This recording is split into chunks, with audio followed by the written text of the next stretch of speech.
Hi, this is Patti Lee with the True Crime Grapevine, and I'm here to tell you all the gossip that's been going on the true crime channels, just in case you don't have all the time in the world to watch true crime like I do. So, if you're watching on YouTube and you like this afterwards, go ahead and hit the like button. Share, subscribe, all the YouTubey stuff. If you're listening on Podbean, hi.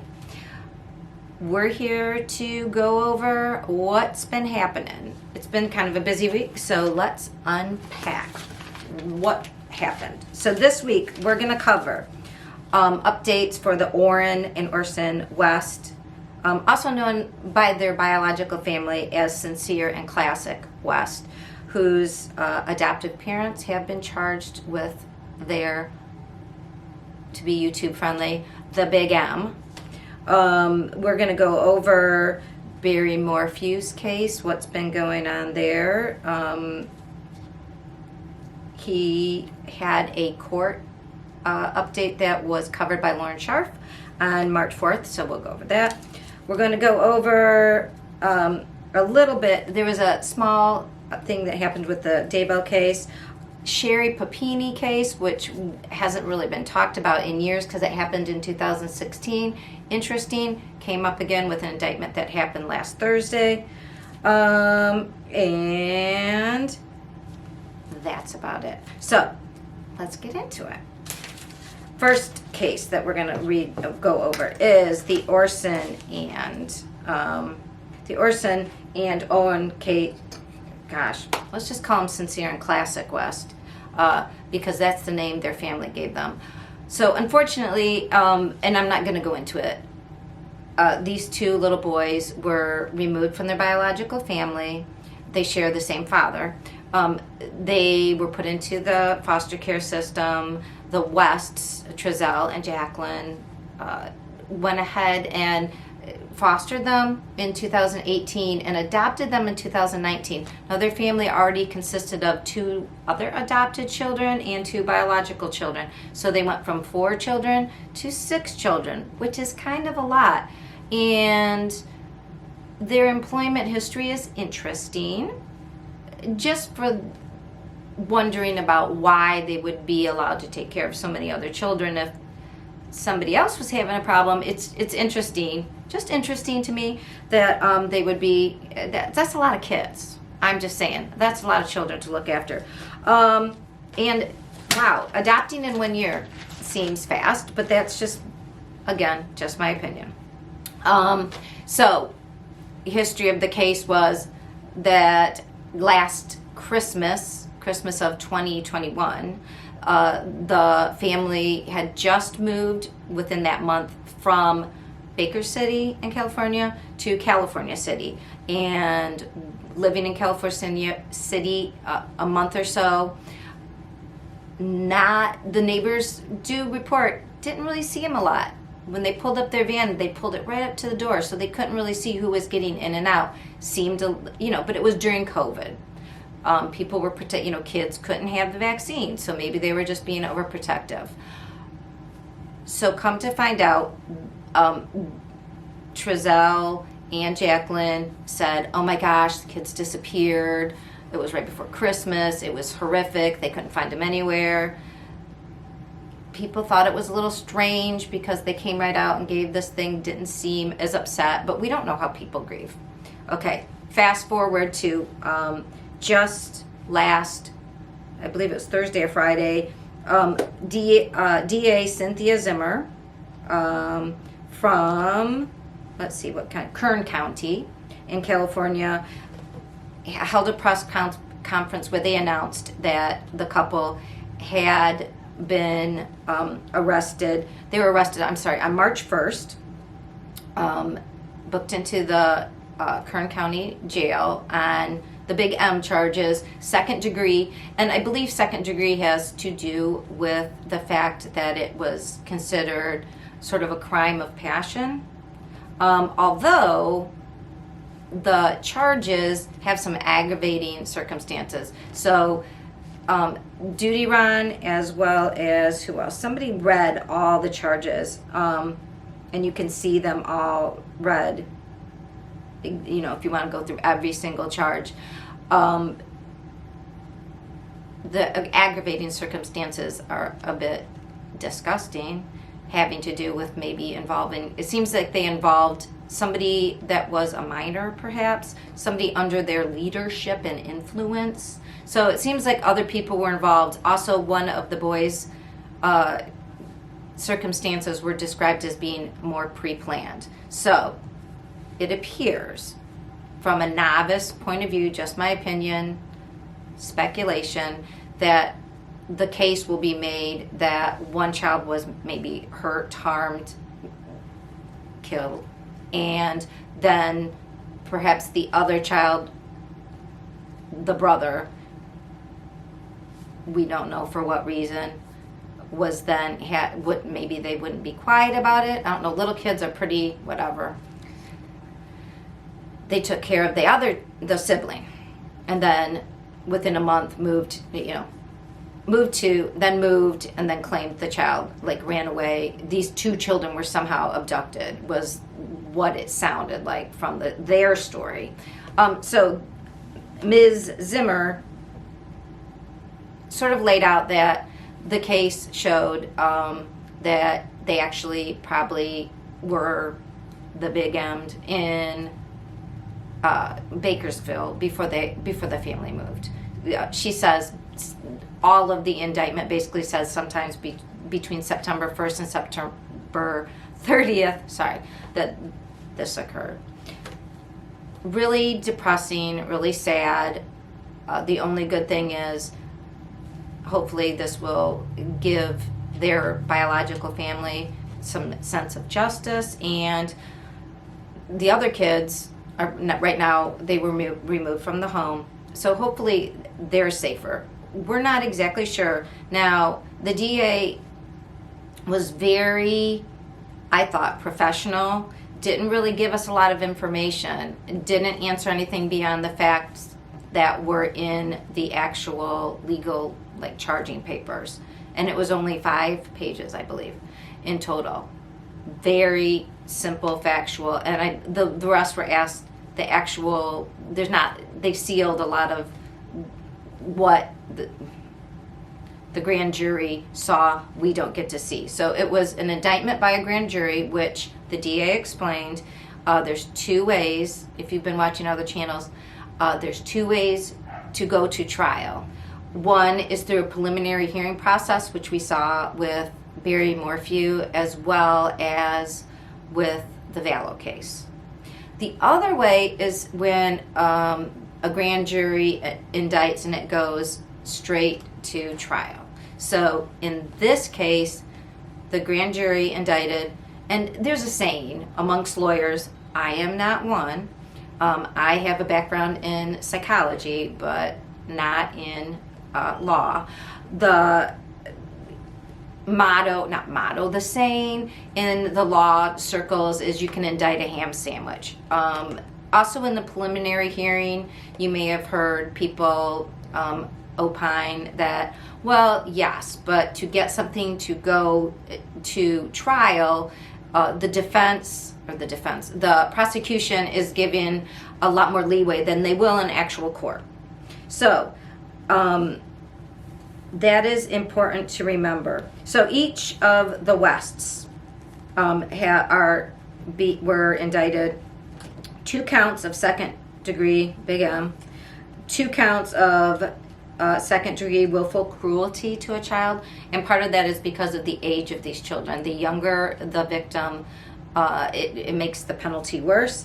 And then they were each charged with 1 false report of an emergency. And I am certain, as with other cases, that also they reported this erroneously is the charge, the allegation. Right now, this is all allegations. They said something, they lied to investigators, and the FBI was involved in this. And as we will talk about in the next update, lying to federal investigators is a crime punishable up to 5 years in jail. Do not lie to federal investigators. Don't lie to investigators at all, is my non-lawyery advice. My advice as a mother, as a teacher, as kind of a dude, goody two-shoes, don't lie. That's why if you listen to defense lawyers like Scott Reich, he will tell you, lawyer, lawyer, lawyer is what you say if you're brought in. Even if you're not guilty, even if you had nothing to do with whatever they're asking about, get some representation and protection. Don't lie to people, investigators, especially federal ones. So they both have legal representation now. They both pled not guilty. They were in court. So once you're arrested, the next thing is you plead to the charge. And that's about it. You just come in, plead. Do you have representation? Yes, you do, or you don't. And they both do. So today, right before I started taping, which is very late on Monday, the 7th of March, their lawyers held a press conference. The upshoot of the press conference is these charges, it's not fair because a grand jury did it, and that's not like a trial. Well, no shit. Excuse my language, but no, it's not like a trial. That's the whole point. It's just the indictment, just like a preliminary hearing. So yes, it's not like a trial because that is what is coming next. So I'm not sure why he stated it that way. He's just, I believe, trying to get in the whole grand jury is like indicting a ham sandwich. It's too easy. Doesn't really count. Considering, so their bodies, remains have not been found yet. And that was one of the things discussed by the DA. And she, said, yeah, but this has happened before. We've prosecuted successfully, no body cases before. The lawyer, I believe it's Trezel's lawyer, said, oh, and also it was very emotional what the DA did. And as soon as she made her statement, and then we're not allowed to talk about it because there's not supposed to be, a lot of pretrial press. So the DA saying that this occurred somehow he feels is unfair to his client and thinks, oh, this is going to prejudice the jury. Okay, here's the thing. If you listen to like Barry Morphew's, what that DA said before, and listen to this woman, Ms. Zimmer, said hardly anything. It basically was just the facts, ma'am. Very cut and dry. I'm not sure how it could prejudice. I mean, the charges are prejudicial. The charges are horrific, and we don't know a lot. She wouldn't say anything, and all we know is that this is what they're saying. What this case really proves to us is when someone hasn't said for 3 months where somebody is, and they're supposed to be in charge of a small person, it's probably not going to look great, and you can't really cry prejudice when the charges come out. We will see what the case is and how it builds. So their press conference basically was, wham, wham, wham, we can't talk to you like the DA did. But the DA is in charge of public dissemination of telling us when someone has been arrested, which we want, because otherwise it would be secret arrests. So I don't really get where that guy is coming from. So we will see what happens. We are going to see them, we'll see them in court again. Sorry, by, let's see, when is the next court date? It will be, I'm not sure I have the next court date, but we will hear from, I'm sure, them soon. And that's that for the Oren, God, I can't say their names right. Orson and Oren, whose biological names were Sincere and Classic. And Judy Wren uses those, and I kind of appreciate that. I must say, though, One thing is, the part of the press conference that the attorneys held, for the West's attorneys, the second part was in Spanish, and I believe it was just to reiterate what was said to the public by the first defense attorney that spoke in English. And Judy Ron kind of said, well, I don't even know why they're doing that. Well, this case is out in California, and I believe the mother's maiden name is of some sort of Spanish origin, Mexican American. I'm not exactly sure about her ethnicity, but her name would indicate perhaps her family and the extended community there they're not all English speaking. So I think it's great that they're communicating in both languages. So that's why. All right. Sherry Papini update.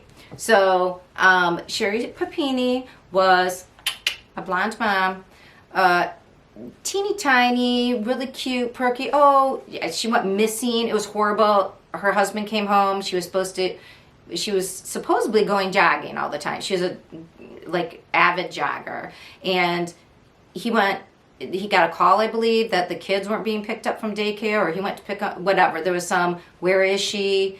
And then he used his iPhone, and she was missing. This was, again, November 2nd, 2016 is sort of the time range here that this occurred. You might remember it. It was in Redding, California. She was missing. It was awful. Everybody, of course, blamed, as we do statistically, blamed the husband. Said what he said didn't sound right, because he said, I used her, where's my iPhone, and I found it with her headphones right at the end of our driveway. Like somebody had, and it was a big long driveway, so like maybe she had started out on a run and somebody grabbed her right there. And I was like, yeah, dude, kind of like the bike just thrown over the side. Sure, sounds reasonable. So he got a lot of flack. It was crazy. It was 3 months long. So on Thanksgiving morning, like a miracle, and there's footage of this, like you see this figure, black and white, it's black and white, like security footage. You see this person running across the parking lot, crazed, and it was her.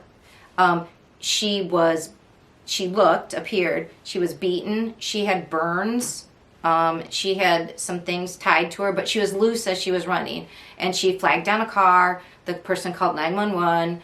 She went to the hospital. Her husband went there. He was aghast at, her hair was all cut off.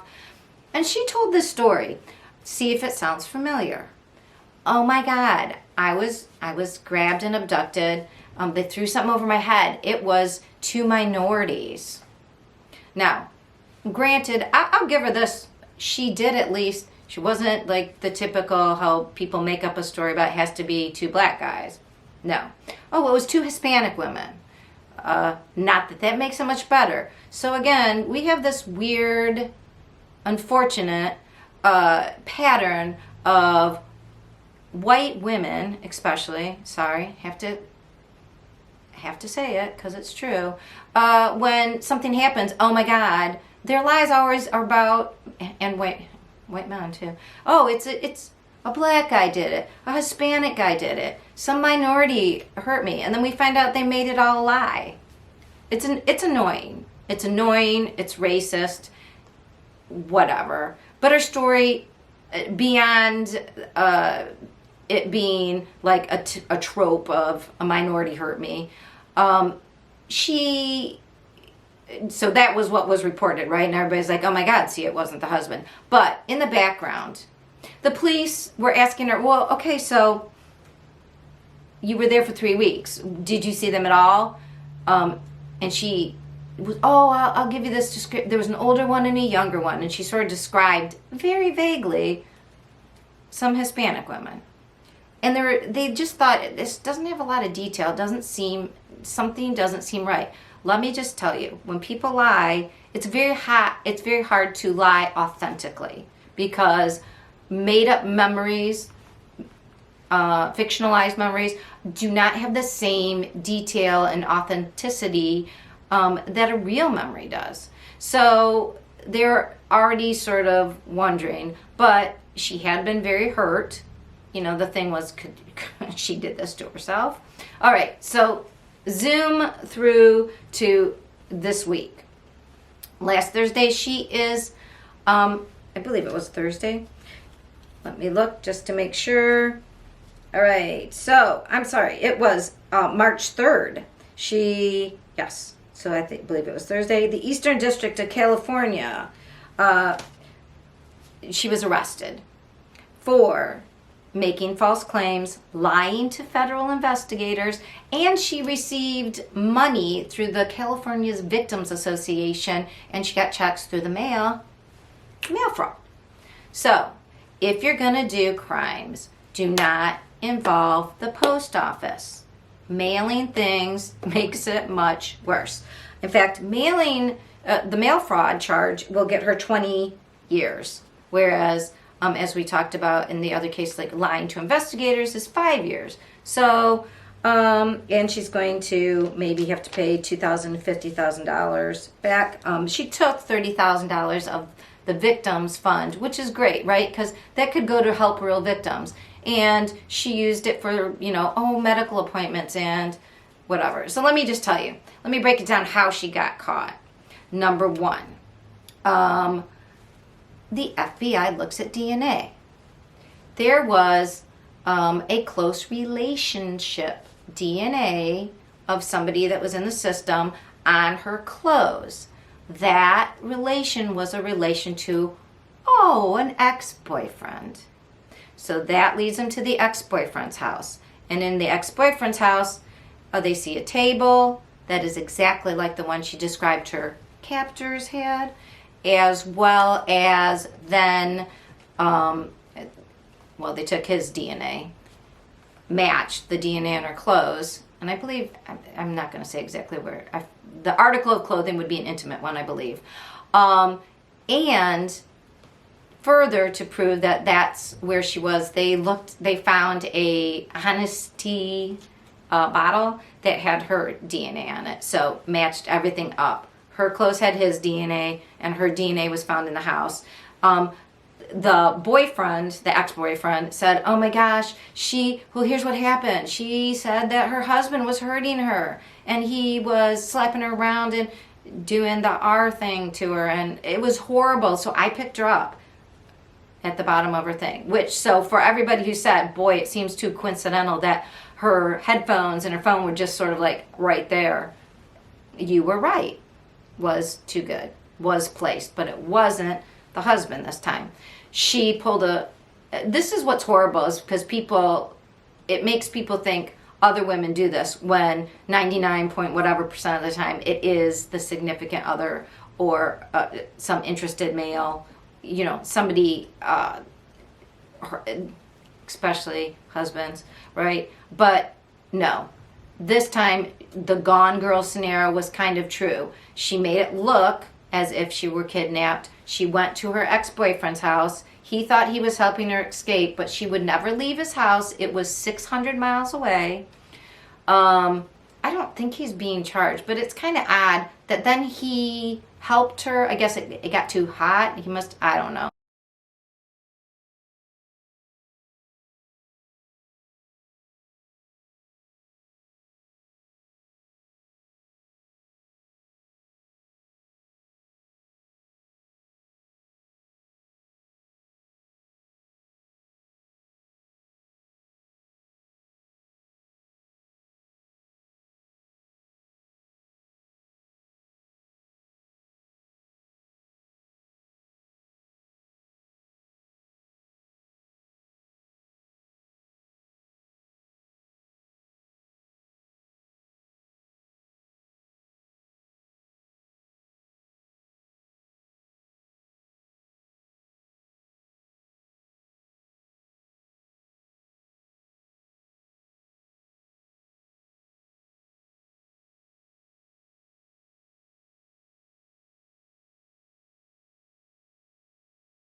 So, Barry Morphew's attorney are arguing, and did argue, right, for that the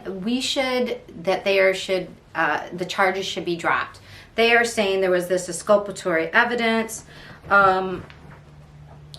Lauren Scharf went over everything that happened on March 4th. Let me just say, I cannot be very non-biased about this case. One of the things, there's a number of things that irritates me. There was last week, right as I taped, there had been a Dateline special about this case. Echoes in the Canyon with Keith Morrison, our favorite guy, right? So maybe this is the way Dateline always starts, and because it's just an hour show, and they also try to get both sides in there, they can't spend a lot of the time going over every little thing. But they start out with the story of, like in People magazine, that Susan Morphew was out for a ride, and then she disappeared, and her husband and everybody was calling her and blah, blah, blah. Okay, number one, her last proof of life. I'm going to have to do a deep dive on my whole conspiracy theory because it is lengthy. But I don't like it when we can't start with basic facts that we know. She was last heard from when she sent a picture to Jeff Libler at 2 o'clock in the afternoon. That was it. Her phone did not call any. Supposedly her phone had an outgoing call, but I don't know if it was actually an outgoing call or if it just did something at 2:34 in the morning, like right before Barry's door of his car, his truck started opening and closing for the next hour. But we know, and the person who spoke to her, 2 o'clock on that Saturday, May the 9th. So she didn't go disappearing on a Mother's Day bike ride. In fact, the person who said, hey, was she on her bike? Is her bike there?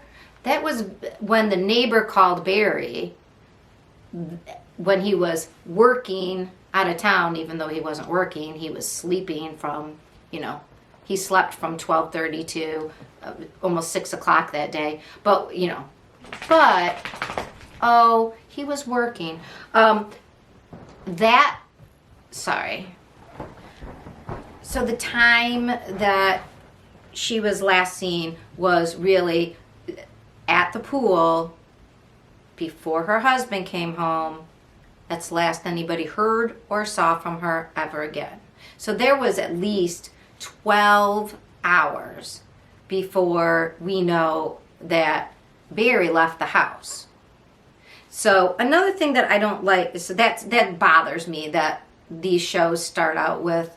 I mean, later on they go, well, maybe, but it's not really clear. And that bike, if you look into specifically there were 2 bikes that she had. One was a very expensive bike. Well, that bike wasn't the one that was found down the hill. There was a second bike that actually was just ordered. Supposedly, I believe Barry said that it was for parts, but it wasn't the expensive bike. So it's interesting that Mr., who calls him self-described cheapskate, because remember that's why he was throwing away garbage in 5 different places, 3 hours away from his home, because he was cheap. Remember that? So it's weird that it's the cheap, inexpensive bike that's found just sort of lopped over the side of the road right there with no damage to it, no scratches on it, no blood, nothing around it. And the fact that he was the one who said, oh my gosh, did anybody look for her bike? Is her bike missing? That was what he said when he was first contacted. So he was the one who instigated this story. So I am sorry, but I think any documentary should start with Suzanne was last seen 2 p.m. by her pool. That's the fact. I mean, that's not anybody's opinion. The other thing I want to say is all of the discussion about this exculpatory evidence related to the DNA. So Barry's defense team calls the DNA, they keep saying it's a partial match. And then you have to listen to other people say, well, what does partial match mean? Well, in other cases, they're calling that relational DNA, which means it's a match. It's a relation to the person that it quote unquote matched. So in Barry Morphy's case, the DNA was found in Suzanne's car on the glove compartment, and it was found to be a partial match or a relational match to a sex assault crime. I don't know what YouTube's going to say about that. Sorry. An SA crime that was committed by an individual. So, and this individual committed crimes in Chicago and Phoenix. So if you hear people go, oh my gosh, the DNA was connected to someone who was an SAer and they were from, Illinois, which is close to where she was from, in Indiana, and Arizona, which isn't too far away. Okay, number one, those crimes occurred. First of all, the person did not take away the victim. So not the same. Also, this was in a very rural area of Colorado, not in a big city like the other crimes that this unknown person committed. Lastly, what you would have to believe, if they called it relational DNA, that is like the DNA that they caught the Golden State Killer by. They look for in databases and they compare DNA from everybody who has to give it for different reasons, and they can say, oh, this is a relation to this person who committed the crime. Then they have to go and look at the people around that related person to see who was in the area, like what other matches could be found to further see if they have it, like which of those relations could be, it just starts you with the relation and then you have to look outward. So like in the Papini case, they found unknown DNA, but it was related to a relation of what they found out to be the ex-boyfriend, and that led him to the ex-boyfriend because that was a connection with her. So with the Morphew case saying, oh my gosh, it's expulsory evidence. Expulsory, I'm not saying that right. That means evidence that if found, so any evidence that would help the defense has to be turned over. But a partial match, meaning a relational match to first of all, an unknown criminal. So it wasn't like they could go check out this person. And also, it wasn't the criminal's DNA, it was a relationship. So if the relation, so if you were related to the Golden State Killer, should you be assumed to be a killer too? And it doesn't really make a lot of sense. Also, this is interesting. DNA can last up to 1 month to 1,000,000 years, depending on a lot of conditions, such as is it in the sun, in the air, in the elements, weather. So huge, amounts of difference. But DNA sticks around a long time. So DNA was found on her glove compartment. I don't know how many of you people have ever taken your car in to be serviced, but sometimes you stick your keys in the glove compartment and that's where you retrieve them from, or they get in there because that's where, I don't know about you guys, but if you've ever had to look about how to do anything on your car, it's in that manual, that thick manual that nobody reads except I believe my husband and other people like him. So maybe somebody working on a car didn't remember exactly where to take something off and had to look in the book, got into the glove compartment, read the thing. Maybe that person working on her car, changing the oil or whatever, and it could have been even before she owned it, whoever that person was getting into that glove box, we don't know when and where, we just know that they are somehow related to somebody who did something in Chicago and Phoenix. Okay. how does that doesn't, a relative of an unknown person who committed another crime that's not like this crime. And also, let me just throw this into the mix, defense attorneys, there wasn't a crime committed in the car. It's not like blood was found in the car, or it looked as if there was a struggle. Oh my God, somebody got her in her car. No, her car was right where she left it. Her purse and sunglasses, I believe her purse, her sunglasses, and her like bag, her hydration bag. It was a Camelback. It's like, I don't know. All I can think of it is, it reminds me of those things that people put wine in when they went to football games. That was all nicely there. Oh, and in her car were 2 empty bottles of things for the hot tub. You know that hot tub, the stuff that Barry was gonna go get, that they said they needed more of, but there's 2 empty bottles. This is all very strange to me. Okay, I'll explain the whole hot tub bottle thing maybe in another video. All I want to say is, I think that the defense are going to try to get off Barry on anything, and they're just muddying the waters. But they're going to try, they're depending on regular people not understanding DNA. Again, a partial match means it's a relation of whoever this unknown person was. That unknown person who did the essaying in Chicago and Phoenix, it wasn't their DNA on her car, it was a relative of theirs. So I don't know about you and your tax money, but if I have a husband who's not being honest about his whereabouts, who's making up a lot of excuses, who's lying about his relationship with his wife, I'm not sure that I want to spend all the taxpayers' money on looking for a relation to, somebody who did an unrelated crime. I mean, we don't have a body. We don't know where Suzanne is. So this person was an SA'er. They were not a big M'er. They didn't commit that.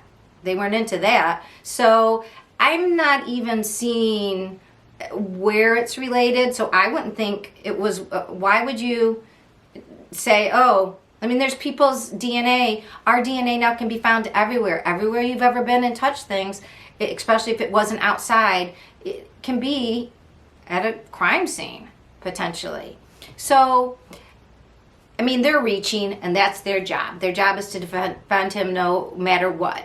And considering he wasn't very honest, and I haven't heard anything to explain all of his excuses about why he did things that really don't make sense.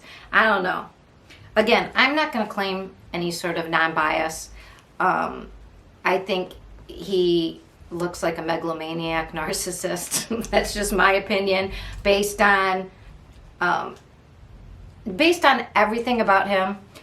So I couldn't be picked for his jury because I don't have any, I'm having a hard time seeing how he couldn't have been the person to have done this. And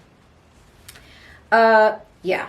So if you want to watch Echoes in the Canyon, again, I think it leaves out a lot of important things that to me should be brought up. But again, it's not the trial. It's just to give you an overview. And we're still going to wait. Maybe it's happening right now. We'll hear about what if the judge agrees that there was prosecutorial misconduct to the point of like, oh my God, they should throw out this case. I would find it highly unlikely. But again, lawyers are doing their lawyer job, and that's what he pays them for. Okay, Lori Vallow case. There wasn't really an update as much as, I don't really understand why this is being said, actually. So the police in Gilbert, Arizona is where Lori Vallow used to live and where her niece Melanie Pulowski, she's now Pulowski, she was Melanie Burdo. I'm not saying that right. Burdo. Melanie's ex was shot at outside of his home, and nobody knew where he really lived except she had to, because they shared custody, or she still had custody rights with the children, on October 2nd, 2019. So if you've been following along the Vallow case, the first thing that brought it to public attention was in 2020, or the end of, was it the beginning of 2020? Around Christmas time, the grandparents said, hey, we don't know where JJ Vallow, our grandson, is. Could you do a wellness check? And by this time, Lori Vallow had recently moved from Gilbert, Arizona area to Rexburg, Idaho. And so the Rexburg, Idaho police went to do a welfare check, and nobody knew where the kids were, and Lori acted like, oh, they're with I think she said first they were with the grandparents, and then they're like, well, the grandparents made the call.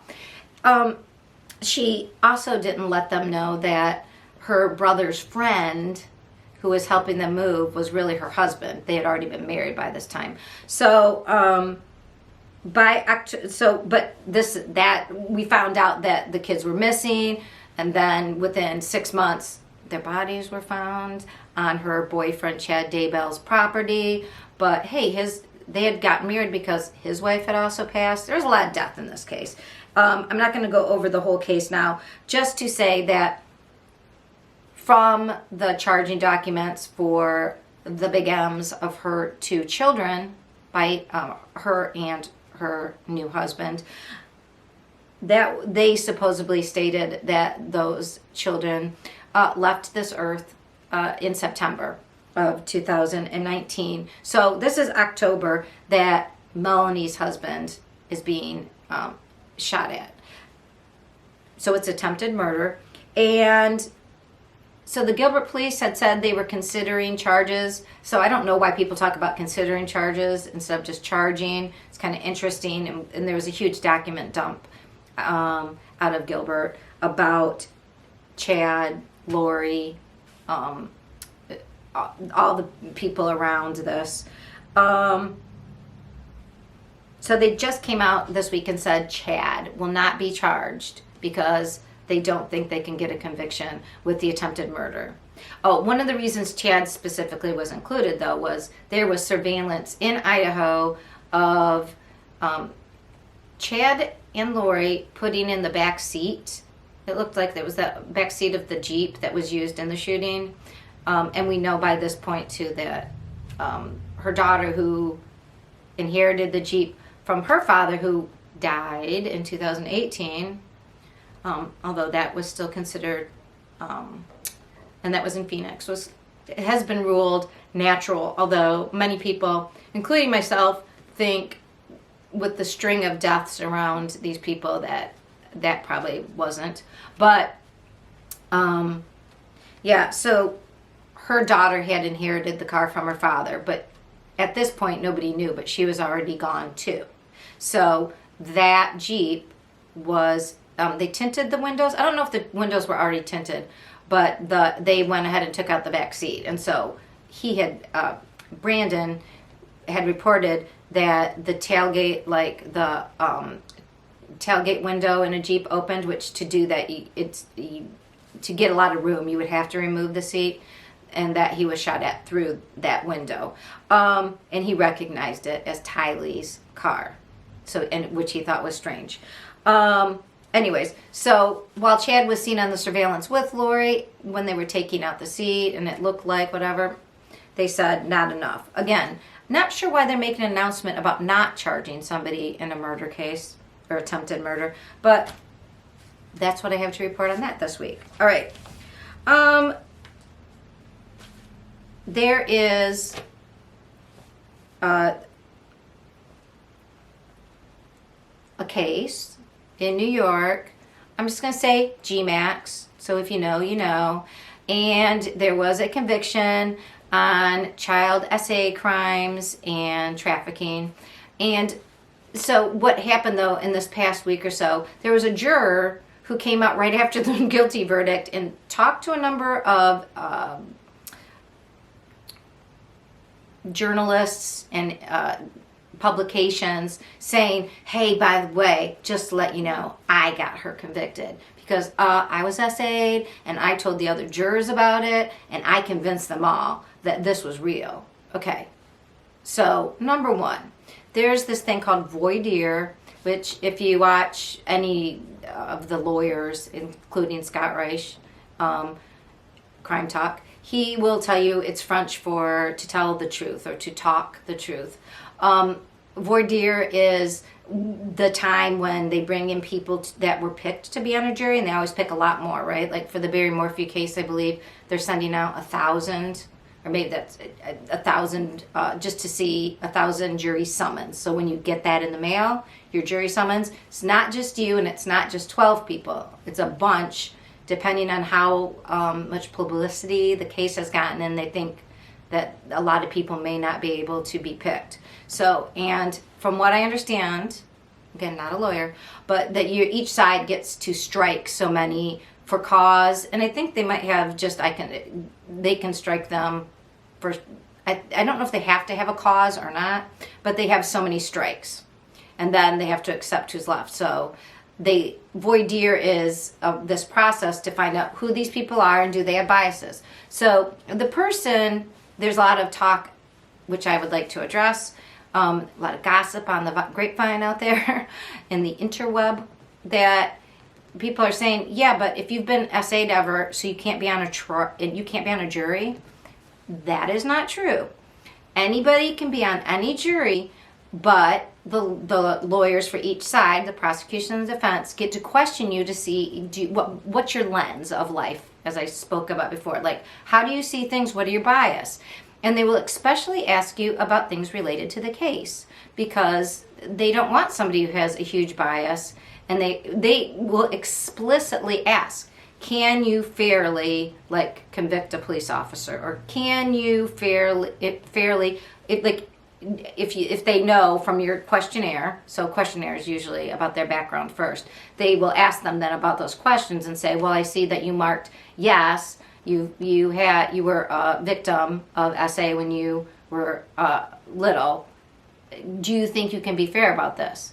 So this man, though, his questionnaire, and it's publicly available now, it was unsealed. He just marked a no to everything, and he said, oh, well, I just went through it really fast. Okay, no. This was not a unknown case. It was clear that it had to do with that guy named Jeff, and SA and trafficking and things related to hurting children would be part of this. Come on. He said no. Not only was he not a victim of SA, no, nobody in his family, no, he wasn't a victim of any crime, no. Okay. And then they ask you when they speak to you questions, and let me just tell you, I think it's hinky that this guy went right out and did it. And somebody on one of the boards said, well, why wouldn't he just hang the jury then?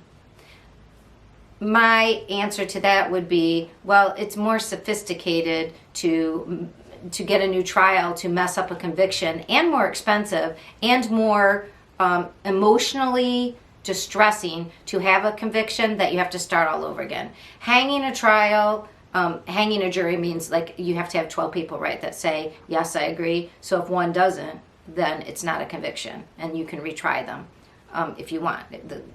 It's a choice by the prosecution. In this case, they got the conviction, everybody celebrated, then this guy went out and ruined it and was like, what? What did I do? I had no idea. It's strange that a juror would do this, in my opinion, speculating. he also has a weird employment tie to this Carlisle group, which has ties to people who rode on that guy's Jeff plane. So I don't know.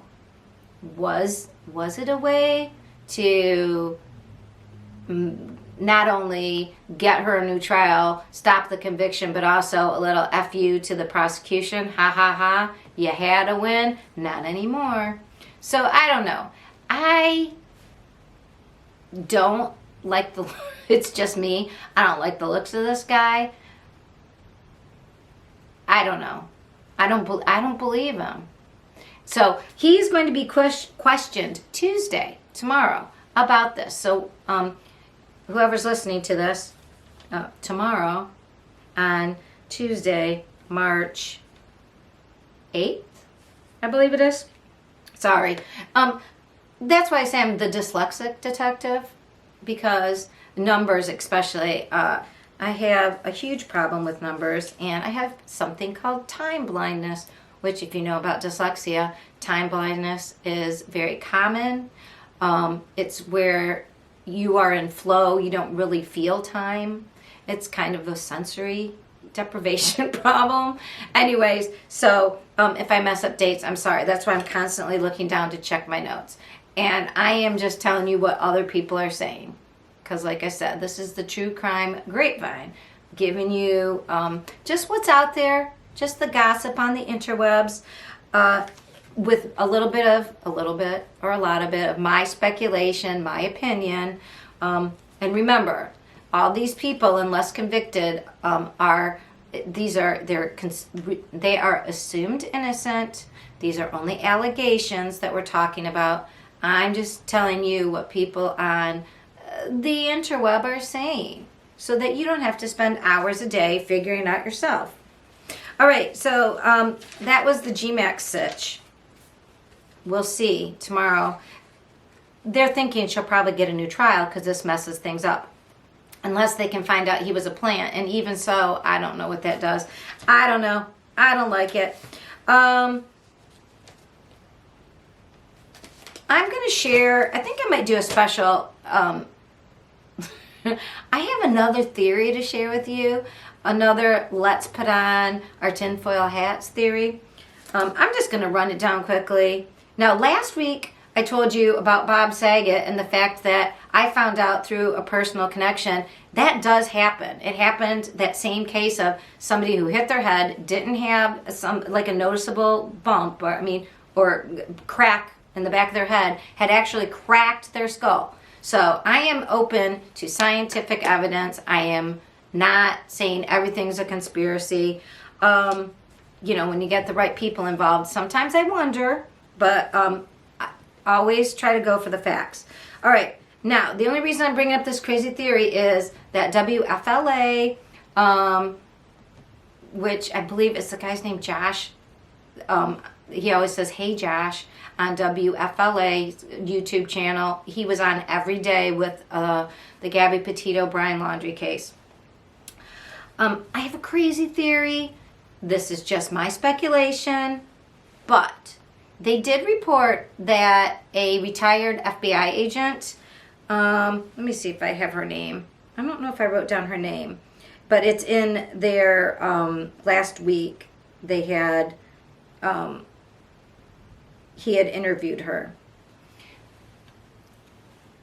She even said, if you remember, so Brian Laundrie was found in the Makahichi Park, which was next to the Carlton Reserve. He was part of a manhunt because he had hurt his and Big M'd his girlfriend in the national park out in the Tetons, and then come home with their van, didn't tell anybody. It was a crazy story. So he was found basically by his parents after there had been months of looking for him, first in the wrong park, and then I do believe the Makahichi was also looked at, but his parents walked like the day after all the searches were called off, walked right into the park. They did say that they were coming. Went and found evidence, and like 25 yards over was then they found the body. Now, they found camping equipment that wasn't unfurled. He was shot on the left side of his head, even though he's right-handed. I was watching Duty Run too, as I want to do. I mentioned him a lot. And he had mentioned that if you look at the timeline, Brian Laundrie had come home. His parents had planned a trip to the another camp, the DeSoto camp, which was like 2 hours north, I believe, of North Point. They had planned it for the 1st through the 3rd. He came home the 1st. They canceled that trip.